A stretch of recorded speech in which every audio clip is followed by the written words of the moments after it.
Hi, I'm Dan Slone. Welcome to Dan's Tiki Bar, and welcome to this episode of Bits and Pieces. You may recall that Martha and I had bought the farm, and as part of buying the farm, I did my first horse trading, real horse trading. I traded a paint job for the whole farmhouse for a horse called Go-Go. And along with Go-Go came a kind of side pony. The side pony's name was Goody Four Shoes. And Goody Four Shoes was a brown pony with a white muzzle and 4 white socks.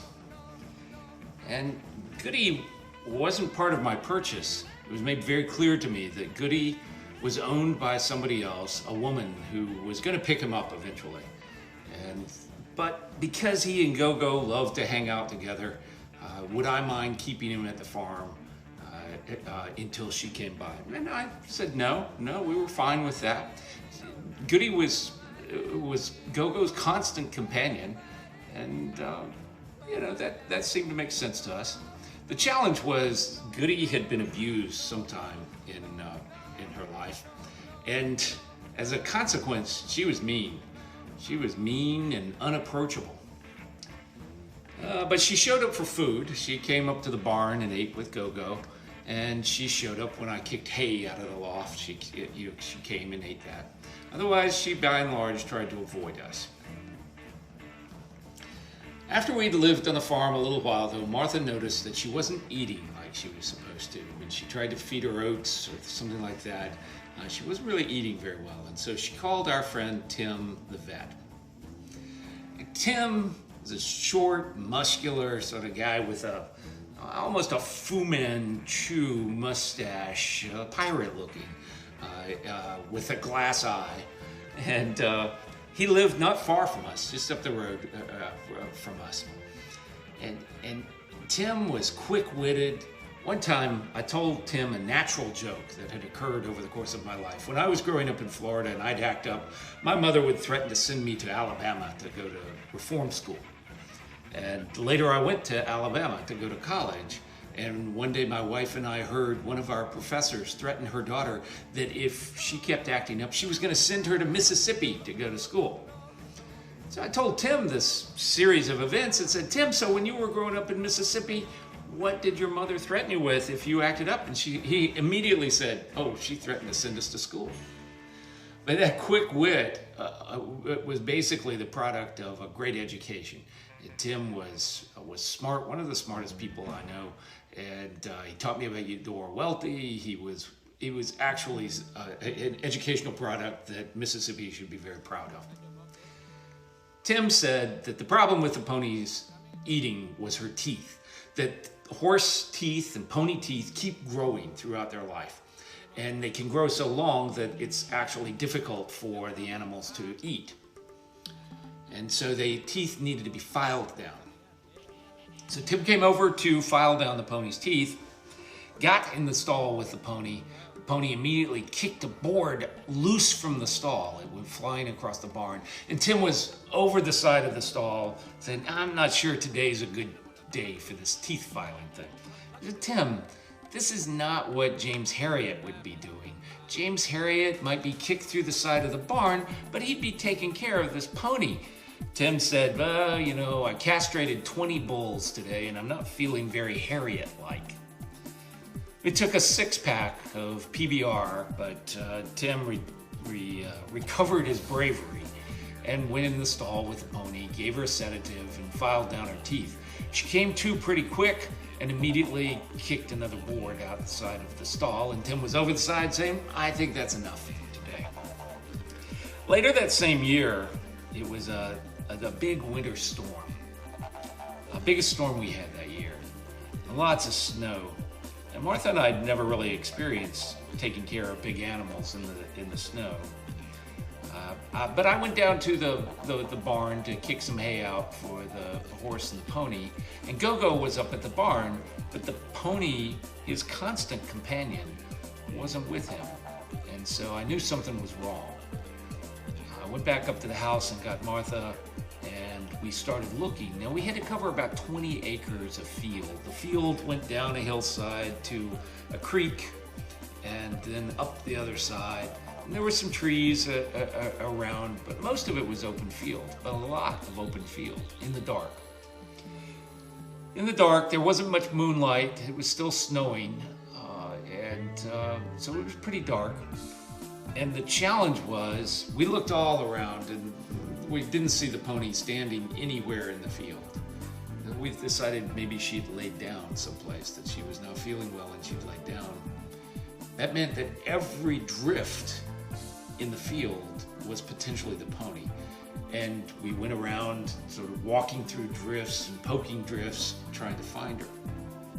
And we did. We finally found her, completely buried under the snow in one of the drifts. When we cleaned it off, we were sure she was gone. Because she was covered up, her head, everything was covered up.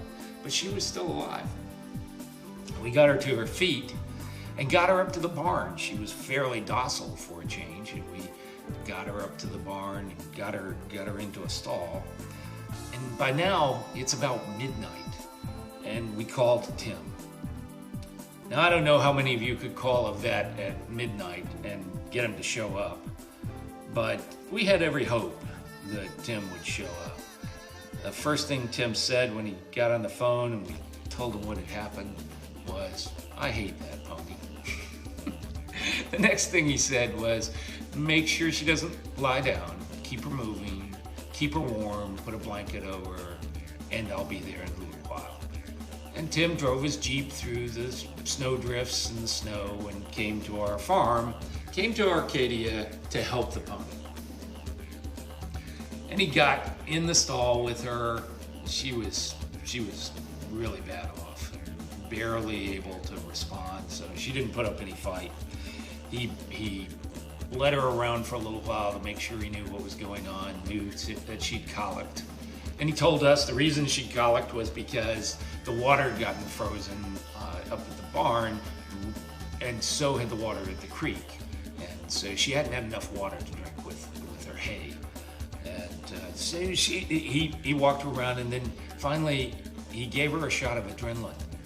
And a few minutes later, she kicked the stall, and he was over the side saying, "Well, you know, I really think she's all right. And by the way, I hate that pony." But she was fine. She made it through the rest of that winter. The next winter, though, she didn't make it. It came out on a very cold, frozen day, and she was dead in the corral. And it was so cold that she was frozen solid, and the ground was frozen solid as well. I called Jim. If you remember, Jim was our friend, the farmer who'd sold us this property. And anytime we had one of our many Green Acres type questions, we called Jim. And Jim said, "Well, you have two choices. The first choice, you could call this number and they'll come and get the pony, and it won't cost you anything. They'll take away the pony, no charge." Now, for Jim, this was the perfect result, because Jim was cheap. He was classic farmer cheap. Jim didn't want to pay for anything. When we'd first been walking on the farm trying to decide whether to buy it, we went into the woods and we found 20 skeletons in the woods. And what are those? And he said, well, a bunch of the cows were standing on a hillside and were struck by lightning. And we just hauled them off into the woods and let the critters take care of them. So a no-cost solution to the dead pony was perfect to Jim. But I asked, what will happen to her? He said, well, the guy who will get her he has foxhounds, and she'll be fed to the foxhounds. I said, Jim, I live in a house with 3 women, and I don't think that solution will go over well here. What's my next choice? He said, well, the next choice will cost you. You call this one, the guy will bring a backhoe, and he'll bury the pony. And I said, okay, how much is that going to cost? He says, it'll probably cost $50. I said, okay, I think we can do that. So I called the number, arranged for him to come, and he came along with his backhoe. I happened to be there that day. He came on a work day, but I made a point of coming because I wanted to see how this would go. And by the way, this was weeks after she died, because we had to wait for her to thaw enough to move her and for the ground warm importantly, to thaw enough for the backhoe to even begin to dig the hole. But here's the backhoe, the ground is thawed, and he hooks the backhoe up to her and he drags her off into our front field. And dug a big hole, and I'm walking along behind the backhoe, sort of supervising this operation. I look up, and all along the fence there in front of that field are all of these kids, and they're all like up on the first board, leaning over, watching this. There's like 24 kids. And the weird thing about this is Martha and I lived there for several months, and we hadn't seen any children. We had no idea there were any children within walking distance. We have no idea how they all knew to come then. No idea. But here were a couple of dozen kids watching this operation. And they put Goody in the ground, and they covered her up. And, we said a few words, and it was kind of sad. But then the interesting thing was, in the spring, something happened, and nobody really paid any attention to where we put her in the ground, but it was actually near where an old farmhouse had been. And the farmhouse had been bulldozed and pushed into a gully to sort of fill it up and to keep the cows from wandering in it. But in the spring, where Goody had been put in the ground, all of these daffodils came up from there at the old farm site. And they were just beautiful. It was just gorgeous. And it reminded me that in all of these old romantic period paintings, not in all of them, but in many of them, the artist would paint down in the corner a little skull and this inscription, et in Arcadia ego. And it was a reminder that even in Arcadia, remember the name of our farm, Arcadia, even in Arcadia, death came. But it was part of a wonderful process, a process in which life also recurred in the cycle. And it was just part of being there on the farm.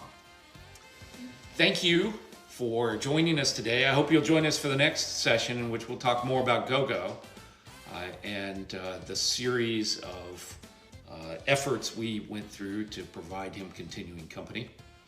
And I'll see you next time at Dan's Tiki Bar for Bits and Pieces. Thanks. Bye.